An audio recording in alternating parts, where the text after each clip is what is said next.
चलिए आज हम लोग पढ़ेंगे यूनिट 2 जिसका नाम है सर्किट डायग्राम एंड ऑपरेशन। थोड़ा सा मैं लेट से वीडियो बना रहा हूँ। मुझे लगा था कि लॉकडाउन शायद टूट जाएगा तो फिर 1 महीने का टाइम भी मिल जाए तो हम लोग अपना कोर्स आराम से कंप्लीट कर लेंगे। बट कोई बात नहीं, अभी से भी हम लोग अगर करें तो 1 महीने में पूरा कोर्स पढ़ लेंगे।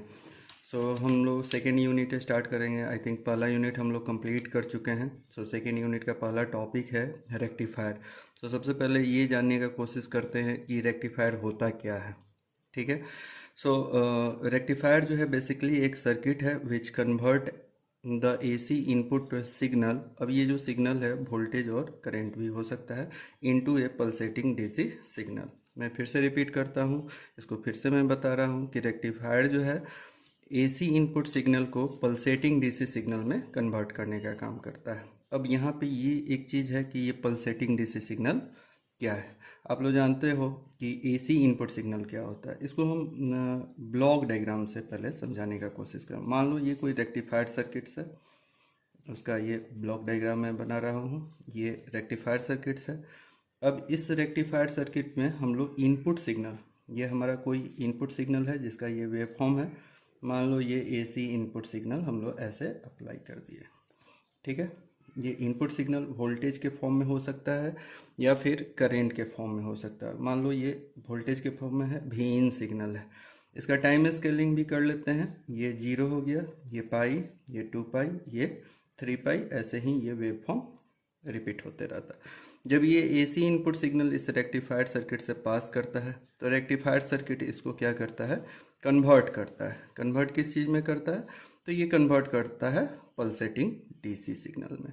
पल्सेटिंग डीसी सिग्नल का मतलब ये है कि ये प्योर डीसी सिग्नल नहीं होगा। आप लोगों को पता होना चाहिए प्योर सिग्नल जो होता है कुछ ऐसा होता है जिसका एम्पलीट्यूड जो होता है टाइम के रेस्पेक्ट में कांस्टेंट होता है।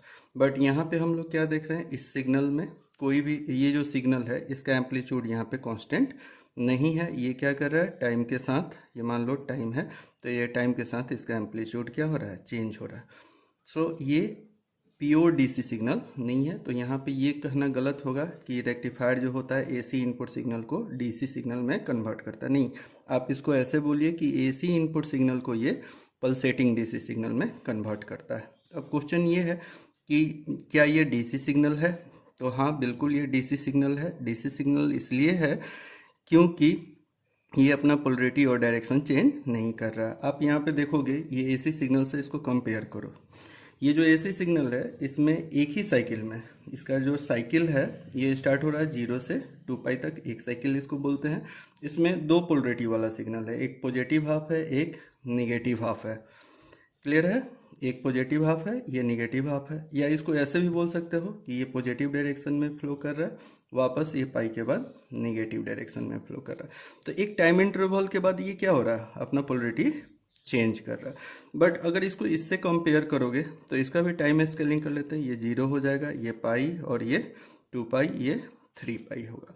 तो यहाँ पे क्या देखोगे आप कि ये जो सिग्नल है, ये जो सिग्नल है ये भी ये एक ही डायरेक्शन में होने का क्या मतलब है, ये पॉजिटिव हाफ प्रोड्यूस कर रहा है। रेक्टिफायर जो है पॉजिटिव हाफ सिग्नल प्रोड्यूस कर रहा है, बट इसका निगेटिव हाफ सिग्नल यहाँ पे एलिमिनेट हो चुका है, ये ख़त्म हो चुका है। ये रेक्टिफायर ने ऐसा किया।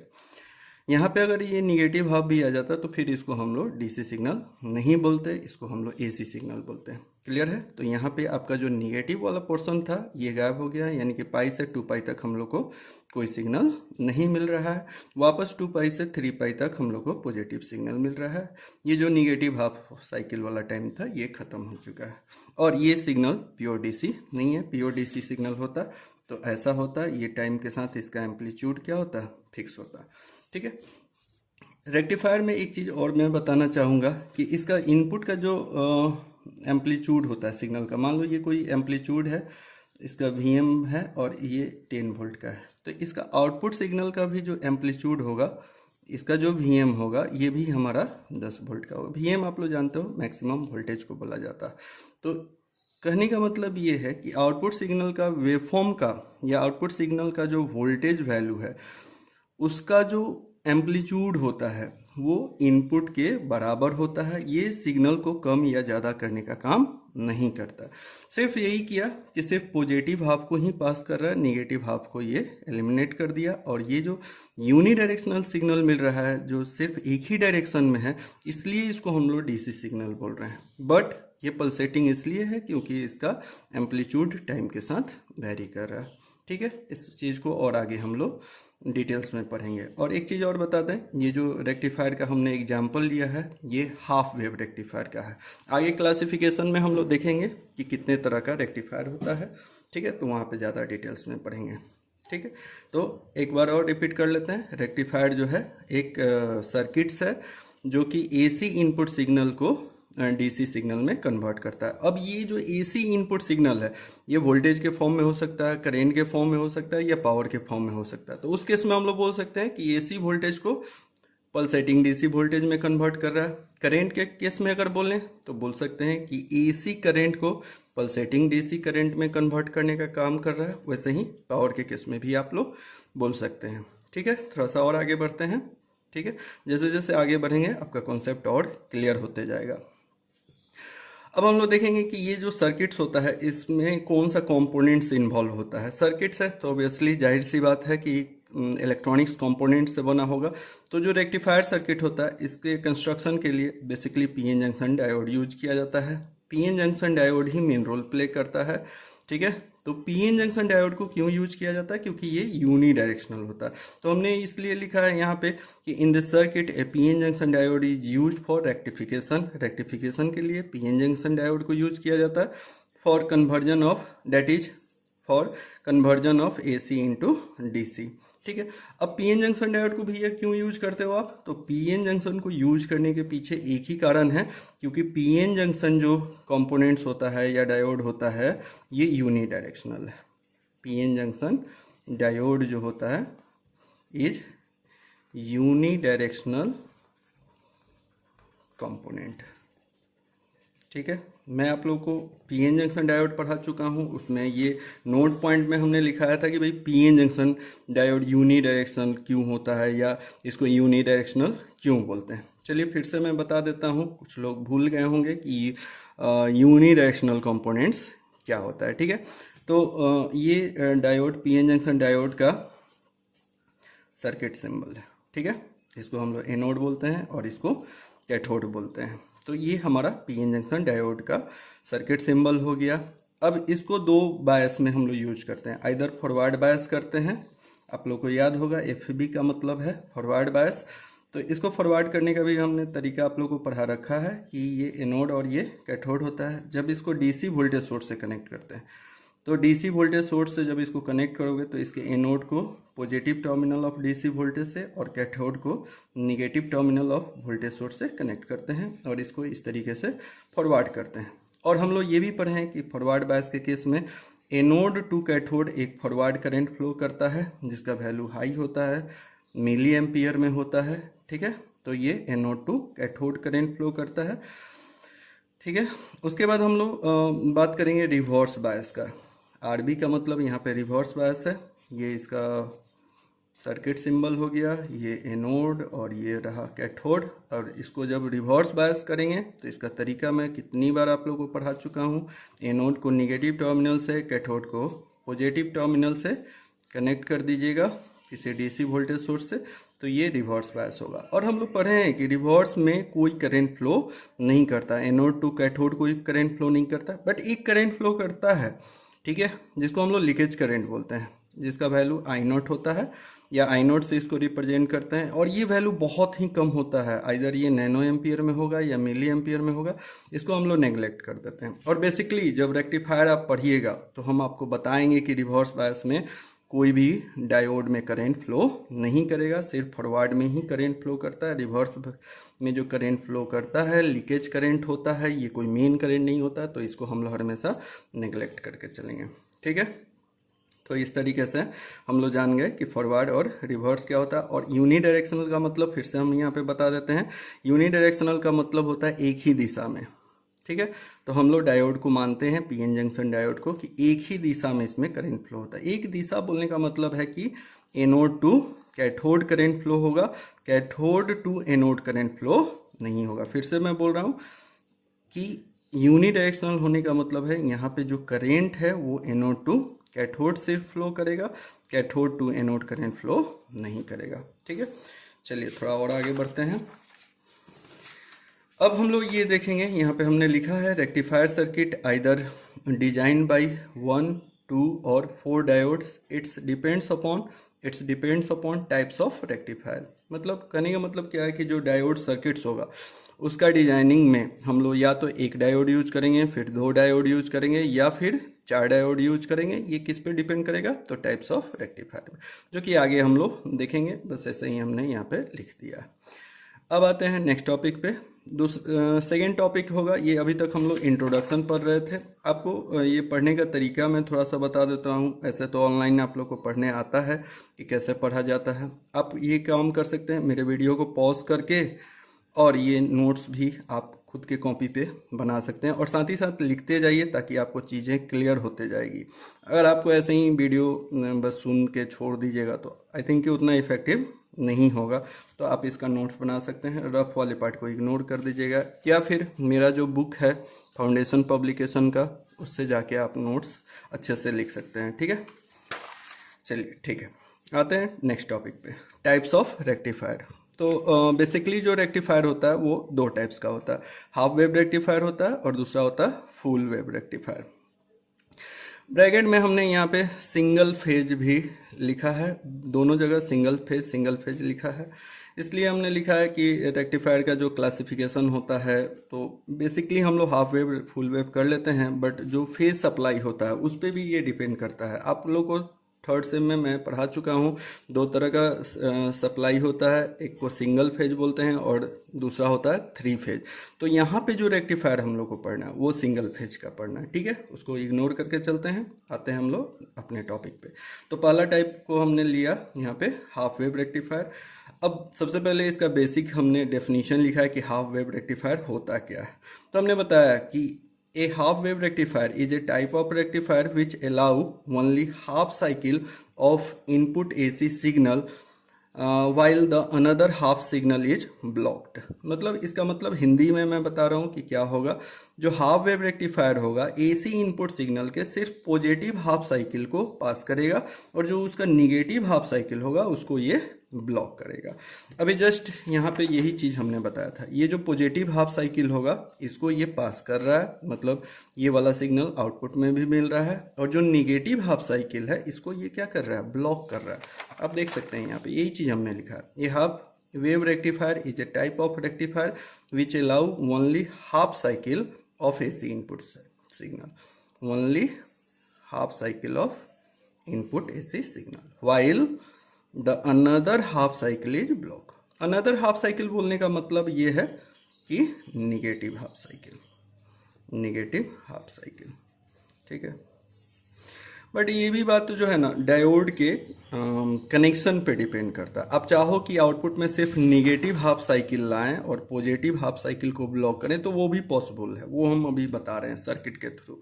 फिर से मैं बोल रहा हूँ, अगर आप चाहते हो कि निगेटिव हाफ साइकिल सिर्फ ले लें और पॉजिटिव हाफ साइकिल को ब्लॉक करें यहाँ से, तो वो भी हम लोग कर सकते हैं। आगे अभी हम लोग देखेंगे कि वो कैसे पॉसिबल है। ठीक है, तो ये हमने बेसिक डेफिनेशन लिखा है हाफ साइकिल का। फिर से हम बता देते हैं, यहाँ से ब्लॉक डायग्राम आप बना सकते हो, यहाँ पे लिख सकते हो हाफ वेव रेक्टिफायर।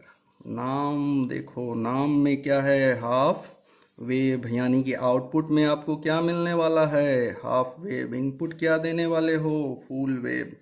यानी कि ये जो साइकिल होगा AC सिग्नल में तो पूरा का पूरा ये AC इनपुट है। इसको फुल वेव इसलिए बोल रहे हैं क्योंकि ये कंप्लीट साइकिल पास कर रहा है। ठीक है, 0 पाई 2 पाई 3 पाई, आप लोग जानते हो ये सब लिखना, ये ओमेगा टी। क्लियर है? जब इसको हाफ वेव रेक्टिफायर से आप पास करते हो तो ये सिर्फ हाफ वेव ही पास करेगा, यानी कि पॉजिटिव हाफ साइकिल को पास कर रहा है तो सिर्फ पॉजिटिव हाफ साइकिल को पास करेगा, नेगेटिव हाफ साइकिल को ब्लॉक करेगा। क्लियर है? तो ये हाफ वेव रेक्टिफायर का बात हो गया, जो कि ऑलरेडी यहाँ पे भी हमने एग्जाम्पल के तौर पे उस समय हाफ वेव को ही ले लिया था। बाद में फुल वेव पढ़ेंगे तो देखेंगे कि फुल वेव में क्या हो रहा है।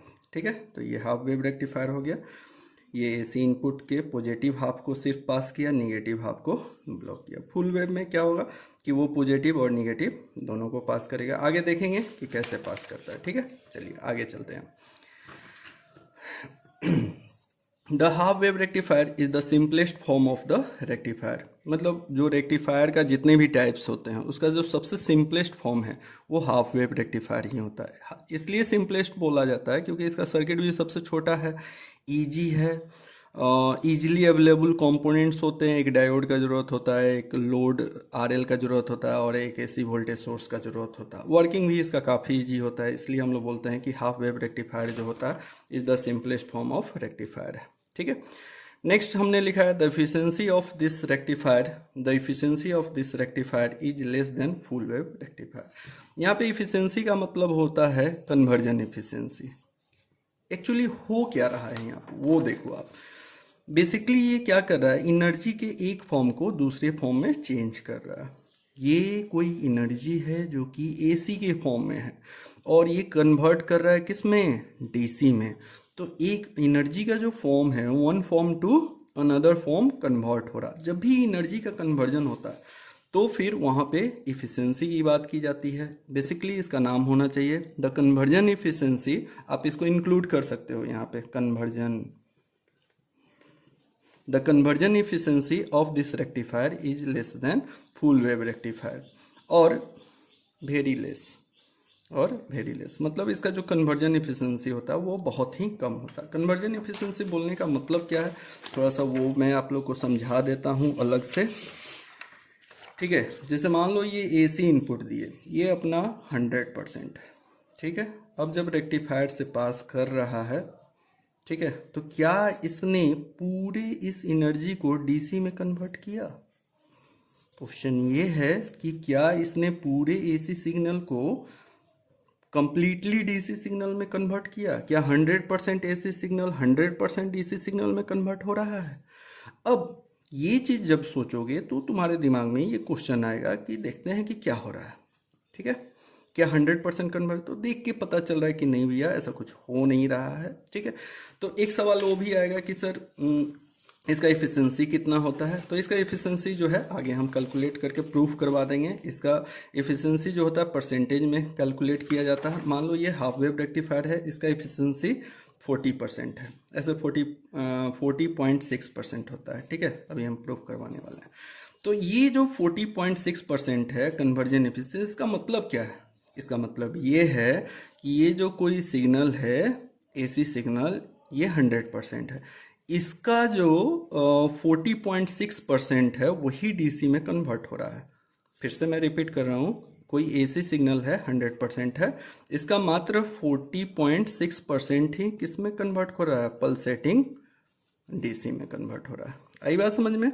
तो क्वेश्चन ये आएगा कि सर तो फिर कन्वर्जन एफिशिएंसी में तो हम लोग ये पढ़े हैं कि कन्वर्जन एफिशिएंसी में एनर्जी जो होता है एक फॉर्म से दूसरे फॉर्म में चेंज होता है। एनर्जी ना तो क्रिएट होता है ना डिस्ट्रॉय होता है। तो इसका जो रिमेनिंग ऑलमोस्ट 60% जो एनर्जी का पार्ट है वो कहाँ गया? एसी का जो 60% है वो कहाँ गया?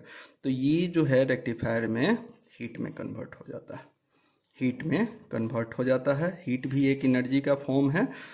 तो आप ये बोल सकते हो कि ये कन्वर्जन रूल को फॉलो कर रहा है, इसलिए क्योंकि इसने 100% में 40% को डीसी में कन्वर्ट किया और रिमेनिंग 60 को हीट के फॉर्म में कन्वर्ट किया। यानी कि एक बात क्लियर हो गया कि इसने एनर्जी को लॉस नहीं किया। और एनर्जी कन्वर्जन में हम लोग पढ़ चुके हैं, एनर्जी कंजर्वेशन रूल्स में हम लोग पढ़ चुके हैं कि एनर्जी कन्वर्जन में एनर्जी का कोई लॉस नहीं होता है। आई बात समझ में?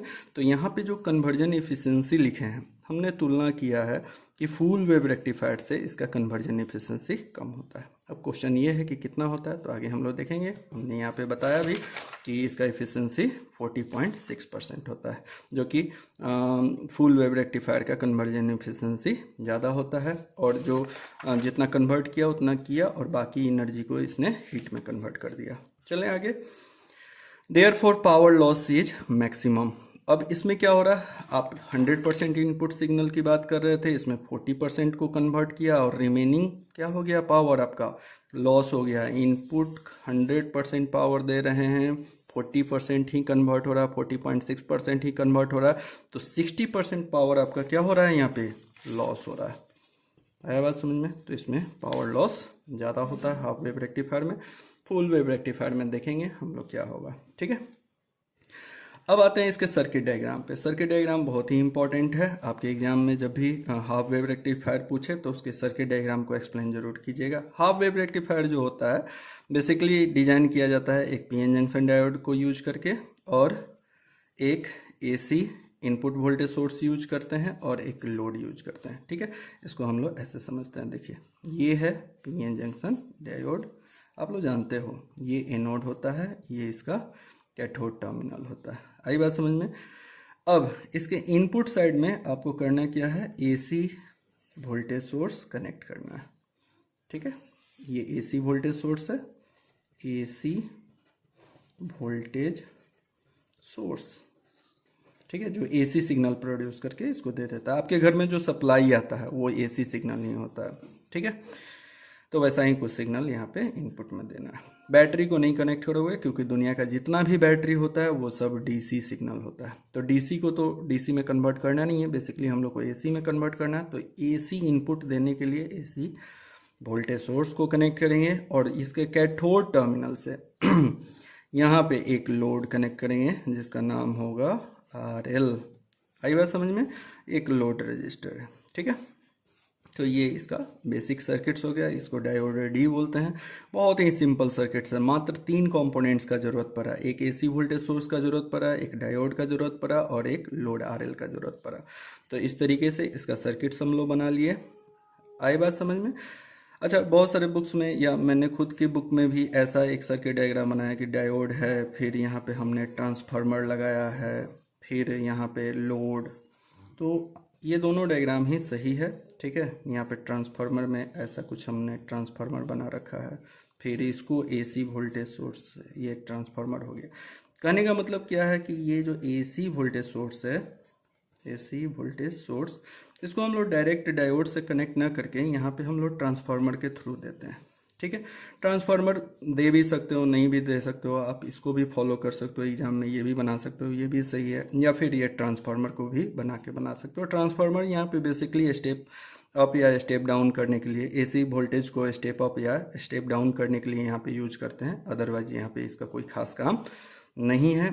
ट्रांसफार्मर जो होता है एक एसी डिवाइस होता है, अगर एसी इनपुट दोगे तो ये एसी ही आउटपुट प्रोड्यूस करेगा, इसके सेकेंडरी टर्मिनल से एसी सिग्नल ही पास होता है, तो बहुत ज़्यादा टेंशन लेने की ज़रूरत नहीं है, ठीक है। ये भी सही है।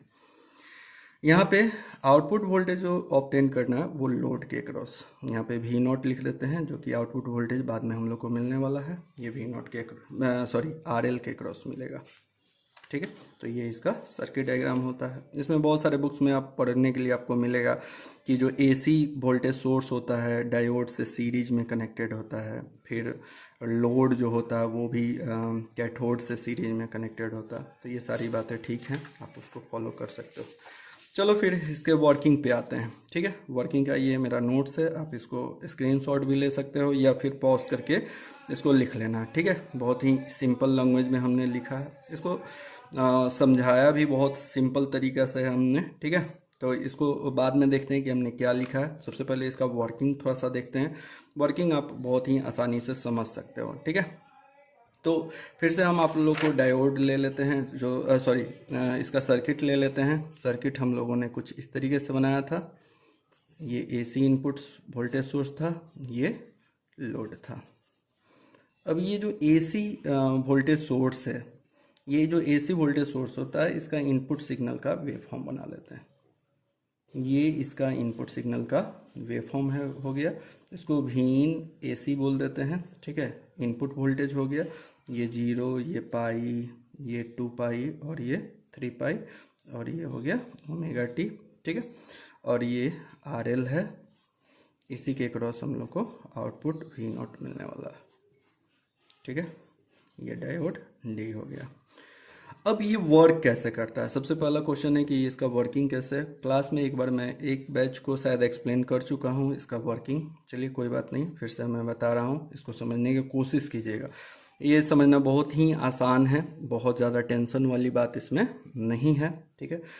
चलिए देखते हैं ये क्या होता है। ये जो एसी इनपुट सिग्नल होता है एक सर्टेन टाइम पीरियड के बाद अपना पोलरिटी और डायरेक्शन चेंज करता है। तो सबसे पहले हम लोग इसका पॉजिटिव हाफ साइकिल लेते हैं। ये 0 से पाई तक का जो सिग्नल है ये इसका पॉजिटिव हाफ साइकिल है। तो जब पॉजिटिव हाफ साइकिल इस सर्किट से पास करता है, ये जो एसी इनपुट सिग्नल है इसी का ये वेव फॉर्म है, जब ये अपना पॉजिटिव वेव फॉर्म पास करता है यानी कि 0 से पाई, तो यहाँ पे इसका पोलरिटी प्लस और यहाँ पे इसका पोलरिटी माइनस होता है। कितने टाइम के लिए, तो 0 से पाई के लिए। और ये पाई से 2 पाई की बात हम लोग नहीं कर रहे हैं, इसको इग्नोर कीजिए, अभी ढक लीजिए, ठीक है। तो जब 0 से पाई तक का एसी इनपुट सिग्नल पास कर रहा है तो यहाँ पे पोलरिटी प्लस और यहाँ का पोलरिटी माइनस है। अब जब पोलरिटी डिसाइड कर लिए तो आपको ये डिसाइड करना होता है कि इस पोलरिटी के कारण ये डायोड फॉरवर्ड बायस है कि रिवर्स बायस है। तो आप लोग को पता होना चाहिए कि ये डायोड का एनोड टर्मिनल होता है, ये कैथोड टर्मिनल होता है।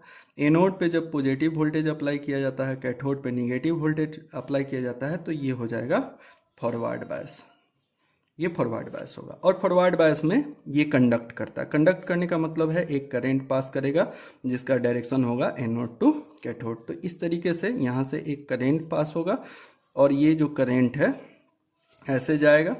हम लोग ये भी पढ़े हैं कि फॉरवर्ड बायस में एक डायोड जो है ऑन स्विच का काम करता है। ऑन स्विच होने का मतलब क्या है, ये क्लोज स्विच की तरह काम करेगा, यहाँ से एक करंट पास होगा, ठीक है। तो यहाँ से ये करंट डायोड से होते हुए आरएल से पास करेगा और एक क्लोज लूप बना या क्लोज सर्किट बनाएगा ऐसे, ठीक है। तो जब करंट इससे पास करेगा लोड से, तो करंट ये IF करंट आएगा, आरएल से जब पास करेगा तो यहाँ पे V0 प्रोड्यूस करेगा और V0 का वैल्यू होगा IF इंटू आरएल।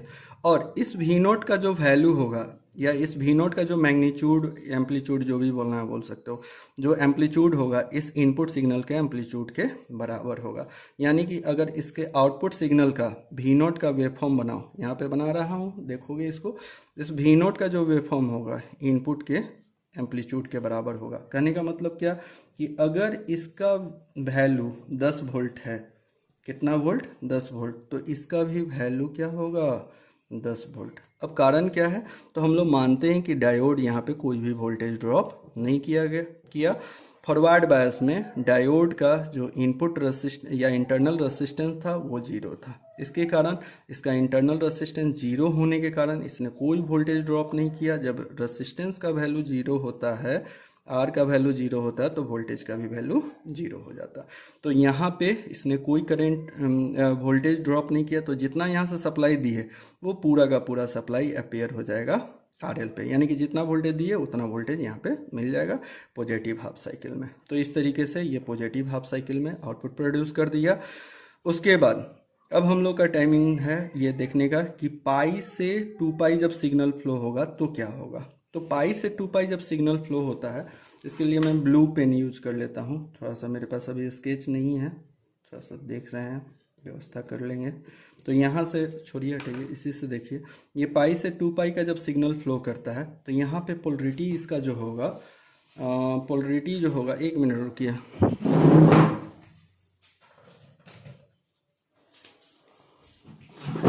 हाँ एक स्केच मिल गया मुझे ग्रीन कलर का। ये जो सिग्नल होगा इसको हम लोग ये वाला सिग्नल बोले पाई से 2 पाई। तो उस केस में यहाँ पे पोलरिटी माइनस हो जाता है और यहाँ का पोलरिटी प्लस हो जाता है। अब देखोगे ये ग्रीन वाला स्केच है ये, तो पोलरिटी इसका चेंज हो गया, ये माइनस और ये प्लस हो गया।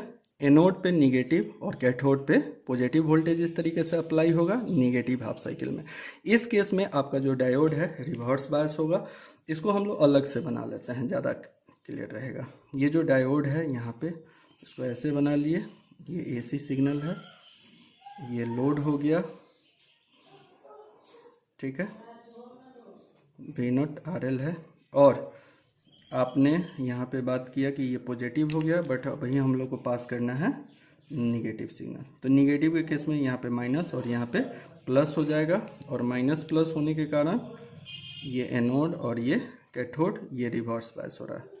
Reverse bias. और रिवर्स बायस के केस में ये ओपन स्विच की तरह काम करेगा। ओपन स्विच करने का मतलब क्या है कि ये सर्किट ऐसा फॉर्म हो जाएगा, ये सर्किट ऐसा फॉर्म होगा। आप इसको देख सकते हो, आप इसको देख सकते हो कि यहाँ पे सर्किट जब ऐसे फॉर्म होगा नेगेटिव हाफ साइकिल में, नेगेटिव हाफ साइकिल में, तो यहाँ से कोई करंट फ्लो नहीं होगा, यानी कि करंट का वैल्यू क्या हो जाएगा, जीरो, बिकॉज यहाँ पे आपका डायोड जो है रिवर्स बायस हो रहा है। तो ये जब ओपन सर्किट होगा तो कोई भी करंट फ्लो नहीं होगा इस डायोड से, यानी कि ये रिवर्स बायस हो रहा है। एक्चुअली ऐसे फ्लो होना चाहिए था, बट यहाँ पे ऐसे कोई करंट फ्लो नहीं होगा। तो जब ओपन हो जाएगा, कोई करंट सोर्स से लोड की तरफ नहीं फ्लो कर रहा है, कोई करंट ऐसे फ्लो नहीं कर रहा है, तो इस केस में जब लोड पे आई का वैल्यू यानी कि करंट का वैल्यू जीरो होगा तो वोल्टेज जो होगा वो भी जीरो हो जाएगा। वोल्टेज का वैल्यू होता है आई इंटू आर एल। आई का वैल्यू यहाँ पे क्या है, जीरो, क्योंकि कोई करंट नहीं फ्लो हो रहा, तो जीरो इंटू आर एल, और जीरो इंटू आर एल करोगे तो वोल्टेज का वैल्यू मिल जाएगा 0 वोल्ट। कहने का मतलब क्या है कि रिवर्स बायस में कोई भी करंट फ्लो नहीं कर रहा है। तो इस केस में आप देखोगे क्या कि पॉजिटिव हाफ में तो मिल गया था, लेकिन नेगेटिव हाफ में कोई सिग्नल नहीं मिलेगा। सॉरी, इसको अलग से बनाते हैं। पॉजिटिव हाफ में सिग्नल मिल गया, बट नेगेटिव हाफ में सिग्नल का वैल्यू क्या होगा, जीरो मिल जाएगा। ठीक है, तो इस तरीके से अगर ओवरऑल इसका वेवफॉर्म अगर हम लोग बनाएं तो ओवरऑल वेवफॉर्म में हम लोग देख सकते हैं कि यहाँ पे पॉजिटिव हाफ सिग्नल मिलेगा, बट यहाँ से यहाँ ये जो पाई है और ये 2 पाई है, यहाँ से यहाँ तक सिग्नल क्या हो जाएगा, जीरो। क्यों जीरो हो रहा है, क्योंकि ये इनपुट का नेगेटिव हाफ साइकिल पास हो रहा है। फिर वापस ये पॉजिटिव से नेगेटिव में सिग्नल मिलेगा। ये प्रोसेस क्या होते रहता है, नेगेटिव होता है। ओवरऑल एक बार मैं फिर से बता देता हूँ आप लोग को कि फॉरवर्ड बायस जब हम लोग input AC positive half input signal देते हैं तो ये फॉरवर्ड होता है, नेगेटिव हाफ के केस में रिवर्स होता है। इसलिए पॉजिटिव में ये आउटपुट सिग्नल मिलता है, नेगेटिव में इसका आउटपुट सिग्नल जीरो हो जाता है। चलिए अगले क्लास में हम लोग बात करेंगे वेवफॉर्म का। ठीक है, फिर से वहाँ पे एक बार रिवीजन करा देंगे, तो अगला वीडियो में हम लोग वेवफॉर्म के बारे में बात करेंगे। चलिए बाय।